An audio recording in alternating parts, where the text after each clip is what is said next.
The coffee shop in Missoula, Montana was nearly empty when Lysander first spoke to me. I'd been coming here for weeks, always choosing the same corner table, always ordering the same drink. Black coffee, no sugar, bitter as my mood had been since the divorce papers were finalized. Now, allow me to take a moment to appreciate my you, yes you. Thank you for making us a strong community. Each one of you is a pillar of strength, color, and courage. This journey wouldn't be possible without your love, your voice, and your presence. You are making the queer community proud, and I see every one of you. Your support is not just a number. It's a movement. It's light in the dark. It's love, loud and unashamed. So from the bottom of my heart, thank you for standing with me. Thank you for being you. He'd been watching me, I realized later, not in a creepy way, but with the focused attention of someone who sees something others miss. When he finally approached my table that rainy Thursday afternoon, I was lost in my laptop, trying to write code that made sense when nothing else in my life did. You look like you're carrying the weight of the world, he said, his voice low and warm like aged whiskey. I looked up into the most intense brown eyes I'd ever seen. He was tall, maybe 6'3", with dark hair that looked like he'd been running his hands through it, and a jaw that belonged in a Renaissance sculpture. Just work, I lied, closing my laptop. Mind if I sit? He gestured to the chair across from me. I'm Lysander, and I have a theory about you. Thorn. I replied, not sure why I was giving my name to a stranger. What kind of theory? He settled into the chair with fluid grace, studying my face like he was memorizing it. I think you've forgotten what it feels like to let someone else be in control. The words hit me like a physical blow. My ex-husband had said something similar during our last fight, right before he walked out with his suitcase, and his accusations about my need to micromanage everything. You don't know anything about me, I said, but my voice lacked conviction. I know you've been coming here every day for 3 weeks. I know you always sit in the same spot, order the same drink, work on the same project. I know you check your phone every 4 minutes like you're waiting for something that's never gonna come. My breath caught. Are you stalking me? I'm studying you. His smile was gentle but predatory. There's a difference. And what exactly do you think you've learned? He leaned forward, close enough that I could smell his cologne, something clean and masculine that made my pulse quicken despite myself. I've learned that your wound's so tight you're about to snap, that you're used to being the one making all the decisions, taking care of everyone else's needs while ignoring your own. His eyes never left mine. I've learned that what you really want is someone strong enough to take that burden away from you. I should have walked away. Should have told him he was wrong, that I didn't need anyone, that I was perfectly fine managing my own life. Instead, I found myself leaning closer. And you think of that someone? I know I am. He reached across the table, his fingers brushing mine. The question is whether you're brave enough to find out. 3 days passed before I saw Lysander again. 3 days of replaying our conversation, of trying to focus on work while my mind wandered to those intense brown eyes and the way he'd seen straight through every defense I'd built. When he appeared at my table again, I wasn't surprised. Part of me had been waiting for him. You've been thinking about what I said, he observed, settling into the chair across from me, without invitation. Presumptuous. Accurate. He signaled the barista for 2 coffees. You want to know what I do for a living, Thorn? The way he said my name made something flutter in my chest. Should I? I'm a therapist. I specialize in helping people who've forgotten how to trust, how to let go. He accepted our drinks with a nod of thanks. I'm very good at reading what people need. And what do you think I need? Permission. The word hung between us like a challenge. Permission to stop being responsible for everything. Permission to let someone else make the decisions for a while. My hands trembled slightly around my coffee cup.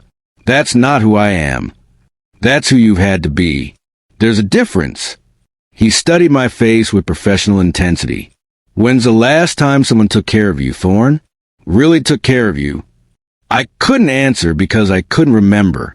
Even in my marriage, I'd been the one handling the finances, the schedules, the emotional labor. I'd been the strong one, the reliable one, the one everyone could count on. "Come to dinner with me," Lysander said suddenly. "I don't date therapists." Good thing this isn't a date. His smile was enigmatic. This is an experiment. What kind of experiment? The kind where you let me order for you. Where you don't check your phone, don't make any decisions, don't worry about anything except trusting me for 2 hours. My instinct was to refuse, to maintain control, to protect myself from whatever game he was playing. But something deeper, something I'd been suppressing for years, whispered yes. "One dinner." I heard myself say, "One dinner," he agreed. "My place, tomorrow at 7. He wrote his address on a napkin and slid it across the table. "Wear something comfortable, Thorn, and leave your phone at home." Lysander's house sat on the outskirts of Missoula, a converted barn surrounded by acres of pine trees and silence. As I pulled into his gravel driveway, I questioned every decision that had led me here.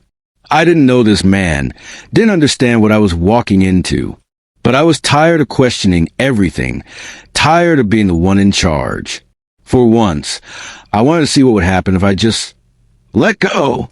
He answered the door in dark jeans and a simple white shirt that emphasized the breadth of his shoulders. "You came. You sound surprised." "Hopeful," he corrected, stepping aside to let me in. "How you feel about wine?" "I like it." "Good answer." He led me through a living room that was all exposed beams and leather furniture, comfortable and masculine, without being cluttered. "The food will be ready in about an hour." I thought we could talk first. "About what?" "About what you want from tonight." The question caught me off guard. I thought the point was that I don't get to decide. The point is that you get to choose not to decide. There's a difference. He poured 2 glasses of red wine, handing me one. "But I need to know your boundaries, your limits. Trust doesn't mean abandoning common sense." I sipped the wine, something rich and complex that probably costs more than I usually spend on a bottle. I don't know what my limits are. This isn't something I've done before. Letting someone else be in control? Trusting someone I barely know. He nodded thoughtfully. "Fair enough. So, let's start small." He gestured to the couch. "Sit down." I hesitated, then complied. "Good. Now close your eyes." "Lysander."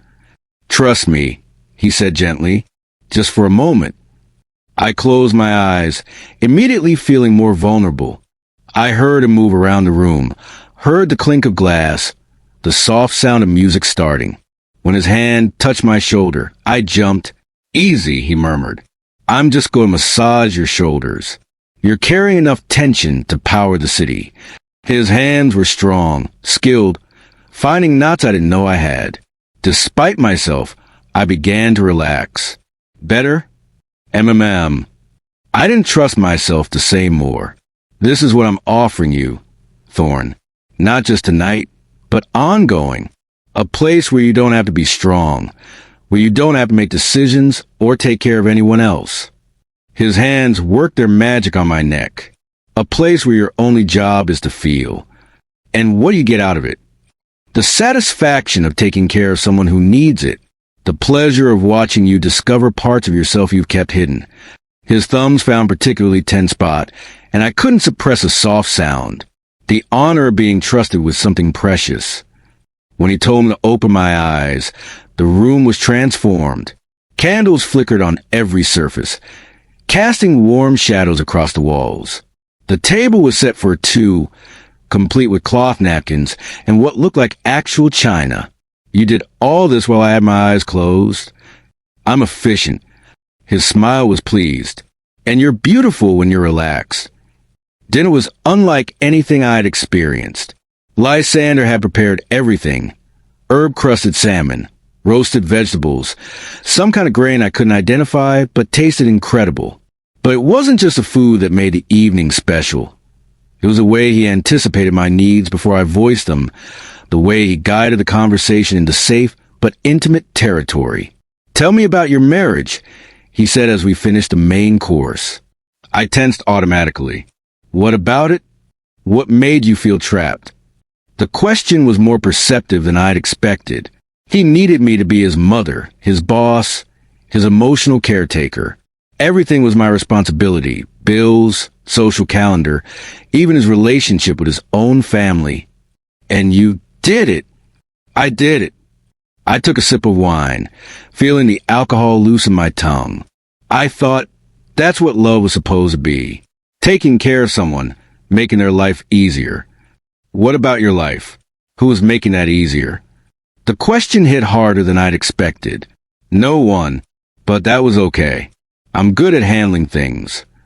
Just because you're good at something doesn't mean you should have to do it all the time.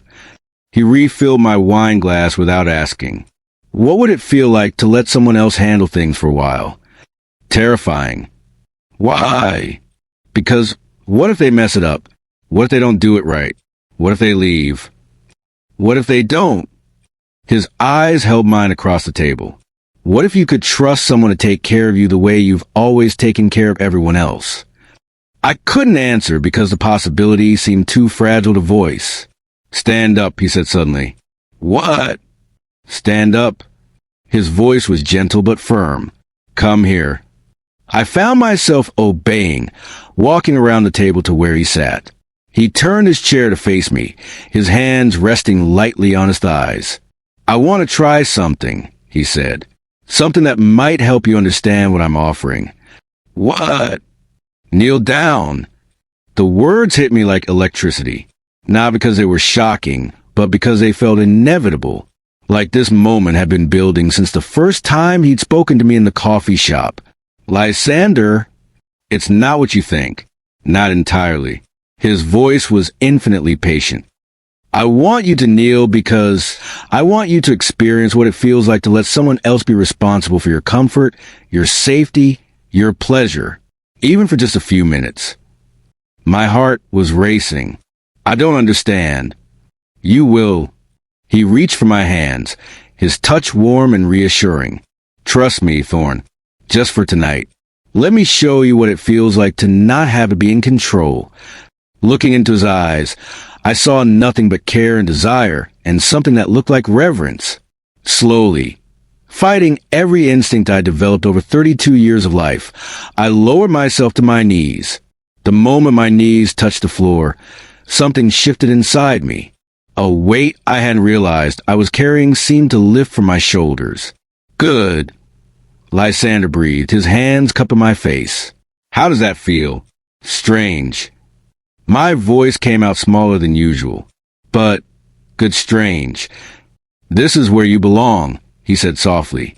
Not on your knees forever, but in this space where someone else gets to take care of you, where your only job is to receive. He didn't ask me to do anything else that night, didn't push for more than I was ready to give. Instead, he held my face in his hands and looked at me like I was something precious, something worth protecting. You can get up any time you want, he said. This isn't about force or coercion. It's about choice. Your choice to trust me with this. But I didn't want to get up. For the first time in years, maybe ever, I felt safe, protected, like I could let my guard down without the world falling apart. What happens now? I whispered. Now we take this slow. We figure out what works for both of us. His thumbs brushed across my cheekbones. But first, I want you to understand something. This isn't about weakness. Thorn, it takes incredible strength to submit, to trust someone else with your vulnerability. It doesn't feel strong. That's because you're confusing strength with control. They're not the same thing. He helped me to my feet, his hands steady on my arms. Real strength is knowing when to let go. The rest of the evening passed in a haze of conversation and wine and moments of comfortable silence. When he finally drove me home, insisting that I shouldn't drive after wine, I felt different, changed in some fundamental way that I couldn't articulate. Think about tonight, he said as he walked me to my door. Think about how it felt to let me take care of you. Lysander. No decisions tonight, he interrupted gently. Just feel. We'll talk tomorrow. He kissed my forehead, chaste and tender, and walked away. I stood on my porch watching his taillights disappear, my knees still tingling from the carpet, my heart racing with possibilities I didn't fully understand. Inside my apartment, everything looked the same but felt different. The bills stacked on my kitchen counter, the work emails blinking on my laptop, the endless list of responsibilities I've been carrying. None of it seemed as urgent as it had that morning. I fell asleep thinking about the weight of his hands on my face, the reverence in his voice when he told me where I belonged. For the first time in months, I slept deeply and without dreams. The next 2 weeks passed in a blur of coffee shop meetings and long dinners at Lysander's house. Each time, he pushed me a little further out of my comfort zone, taught me a little more about the difference between submission and subservience. It's not about being weak, he explained one evening as I knelt beside his chair, his fingers combing through my hair. It's about being strong enough to be vulnerable. I still don't understand the difference. Weak people submit because they have no choice. Strong people submit because they choose to trust someone with their power. His hand stilled in my hair. You're choosing to trust me, Thorn. That's not weakness. That's the bravest thing you've ever done. I was learning to crave these moments, these pockets of time when I didn't have to make decisions or solve problems or be responsible for anything except feeling. When I knelt for Lysander, the constant noise in my head finally quieted. I think I'm falling in love with you, I admitted one night, the words slipping out before I could stop them. His hand tightened in my hair, not painfully but possessively. I know you are. The question is whether you're ready to accept what that means. What does it mean? It means letting me take care of you. Really take care of you. Not just in moments like this, but in your daily life. Your decisions, your stress, your needs. He tilted my head up, so I had to meet his eyes. It means trusting me to know what's best for you, even when your instincts tell you to fight for control.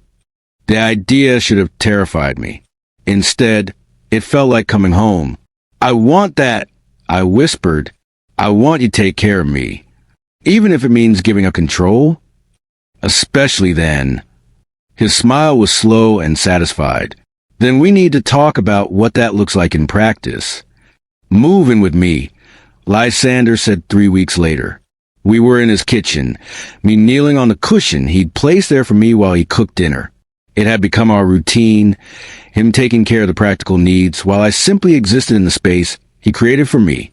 Lysander, I know it's fast, but this isn't just about convenience or romance. He turned from the stove to look at me. It's about creating a life where you don't have to carry everything alone anymore. What about my job? My apartment? Keep the job if it makes you happy. We'll figure out the apartment. He knelt in front of me, taking my hands. But I want you here, Thorn. I want to wake up with you, fall asleep with you. I want to be the one who makes sure you eat, who reminds you to rest, who takes care of all the small decisions so you can focus on the things that actually matter.